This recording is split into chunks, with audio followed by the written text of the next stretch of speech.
What's up, guys? Welcome to the new home I built last year's attic.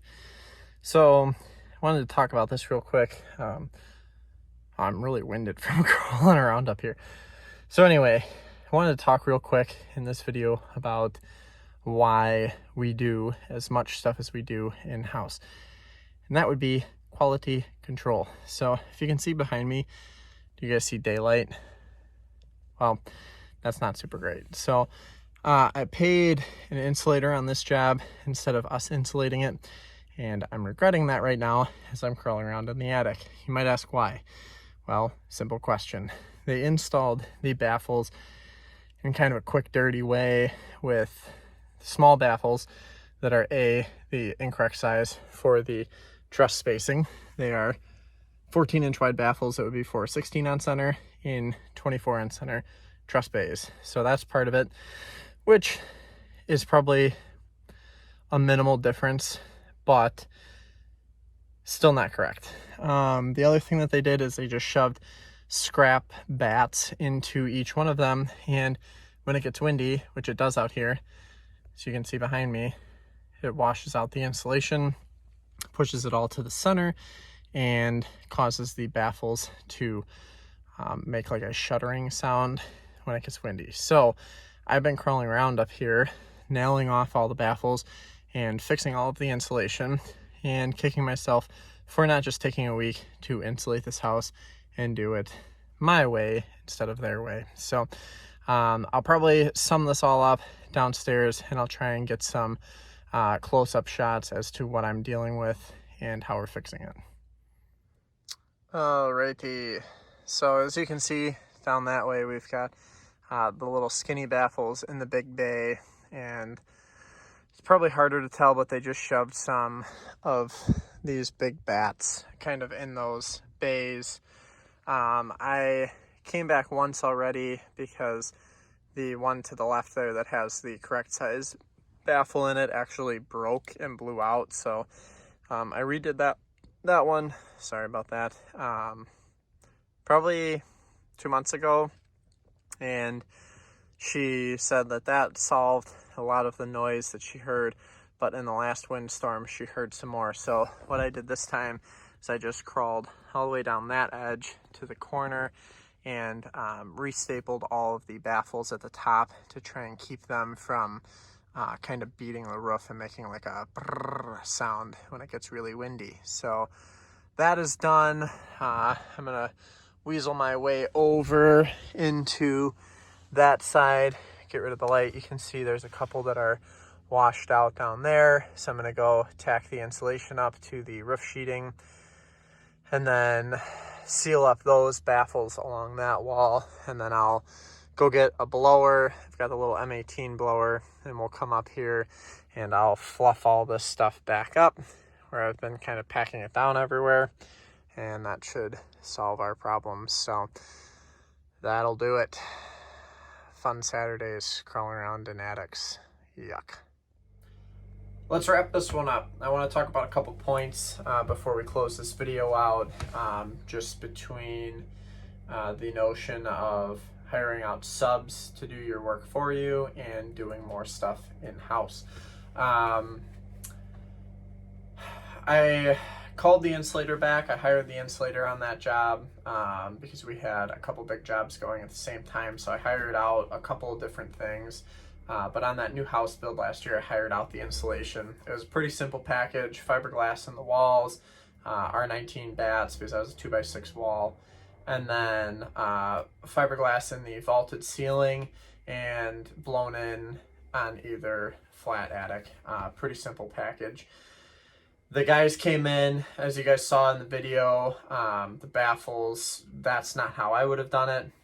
I would have purchased all of the correct size baffles, the 24s, and stapled living them to make it work. That's just how we do things. I'll show maybe a clip in one of the Raccoon Mansions video series. We did the same style baffle, but the 16-inch version, and we did 2 of them up the slope. So when we put in 2 feet of blown in insulation, We don't have to worry about filling those baffles up. That's just how we like to do it.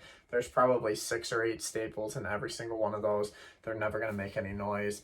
I've been in multiple houses in windy areas. We're kind of in like the prairie here. So we have a lot of houses where it may be, you know, a mile or two of just cornfield and then a house, and the wind just beats the living hell out of them. So I've heard it in multiple houses where you get that shuddering sound of the attic baffles kind of beating against the roof. And that it's a very weird noise to describe, but I've encountered it in a couple houses. So when we put our baffles in, we like to put them in correctly. But anyway, I just want to run through a quick scenario of the difference that I would have felt between doing that in-house and doing that with a sub. So let's just say, for easy round numbers, that job was $5,000 bid for my insulator. If I were to put a 10% margin on that, I'd be looking at something like $5,500, $5,000 to pay the insulator, $500 for me to make the phone calls, to line everything up, so on and so forth. That's pretty common in the contracting world. I know guys who charge 20, 25, 30, 35% over the top. So we'll just go for 10 for easy numbers. So $5,000, I would have charged $5,500, $500 profit on that for not touching it. I've been back twice now. It screwed up my schedule once the first time because I wanted to get it done. It was more of an emergency thing, so I got it done quicker, a little faster rather than waiting. This time I knew what was going on, so I pushed her off until the weekend so that I could keep working this week. But I've been back twice now.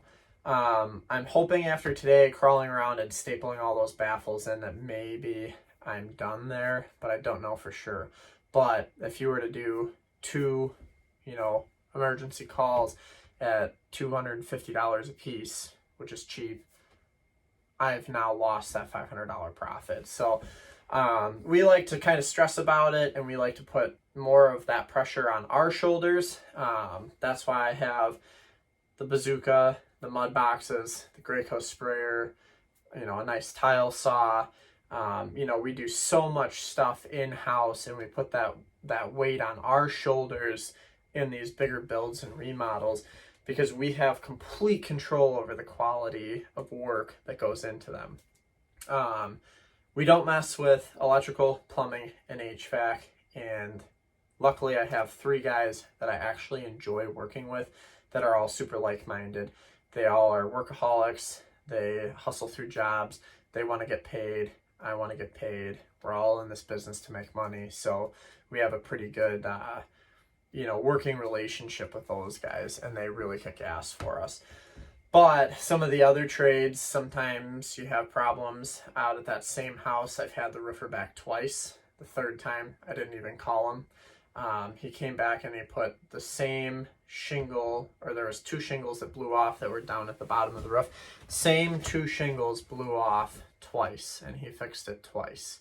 The third time I said I had enough, and I went there on a Saturday and I fixed it. Haven't had them blow off since. So there is a little give and take on that, but we prefer to do more in-house so that we have that quality control. So hopefully if you guys are into contracting or running a contracting business, this makes sense to you. If you guys are getting started, hopefully that kind of steers you in the right direction. That you know, if you are looking for subs, make sure you're double checking their work and keeping that quality at wherever your level is. We prefer doing things at a very high level, so probably on me on that one, but that was also right at the time that I decided to fall off a roof and screw over my PCL last year. So there's a lot going on. I kind of dropped the ball on it. That's why I picked up the slack, and I got it done right the second and third time. But yeah, so hopefully this helps. If you guys like these kind of videos too, I don't mind talking business. I just don't know what you guys like. So feel free to let me know in the comments down below. Like the video if you liked it, subscribe if you feel I earned it, and I'll see you guys in the next one.